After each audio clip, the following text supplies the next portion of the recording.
Hi viewers, எல்லாருக்கும் வணக்கங்க. இன்றைக்கி நம்ம யூடியூப் சேனலில் குட்டி குட்டி இன்ஃபர்மேஷனில் என்ன டாபிக் பார்க்க போகிறோம் அப்படின்னா, ஸ்ரீ குரு தட்சிணாமூர்த்தி சுவாமிகள் பற்றி தாங்க பார்க்க போகிறோம்.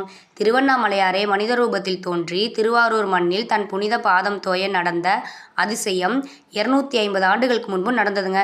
திருச்சிக்கு அருகில் கீழாளத்தூர் கிராமத்தில் சிவசிதம்பரம் பிள்ளை மீனாட்சி தம்பதியருக்கு மகனாக அவதரித்தார் ஸ்ரீ குரு தட்சிணாமூர்த்தி சுவாமிகள்.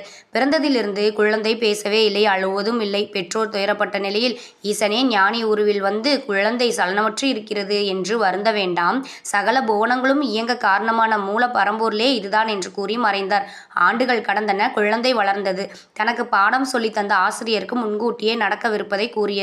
இதன் பிறகு பல அருள் திருவிளையாடல்கள் புரிந்தபடி இருந்தார். பல ஊர்களுக்கு சென்றவர். அங்கு பல சித்துக்கள் செய்தார். பின்னர் வைத்தீஸ்வரன் கோயிலுக்கு வந்தார். கோயிலில் சுவாமியின் உறவினர் ஒருவர் கோயில் கணக்கு பிள்ளையாக இருந்தார். அவர் தன் வேலைகளை கொஞ்சம் நாட்கள் சுவாமியிடம் ஒப்படைத்தார். பிரபஞ்ச வரவு செலவுகளை நடத்துபவர் கோயில் கணக்கு பார்க்க மாட்டாரா என்ன? முதல் நாள் வேலைக்கு வந்த சுவாமி பேரேட்டில் கிடுகிடுவென எழுதிவிட்டு நிஷ்டையில் ஆழ்ந்தார். சுவாமி தூங்குகிறார் என்று நினைத்த கோயில் ஊழியர்கள் மாலையில் அன்றைய வரவு செலவுகளை ஒப்படைத்தனர்.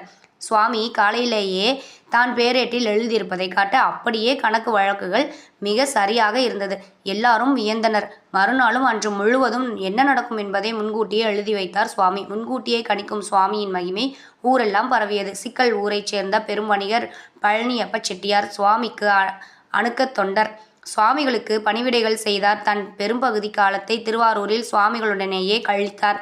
ஓர் நாள் சுவாமி ஓடம்போக்கி ஆற்றின் கரையில் நடந்து தான் நிரந்தரமாக குடிக்கொண்டு அருள்பாலிக்கப் போகும் இடத்தை தன் காலடியில் ஒரு பொற்காசு தோன்றச் செய்து உணர்த்தினார். இன்று கோயில் இருப்பது அந்த இடமே.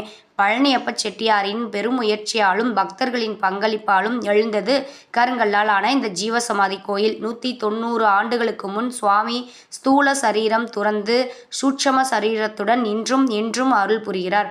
என்னங்க, இன்னைக்கு இந்த நிகழ்ச்சி பிடிச்சிருக்குன்னு நினைக்கிறேன். இந்த நிகழ்ச்சி பிடிச்சிருந்தா லைக் பண்ணுங்க, கமெண்ட் பண்ணுங்க, ஷேர் பண்ணுங்க, மறந்துடாதீங்க. சப்ஸ்கிரைப் பண்ணுங்க. பாய்.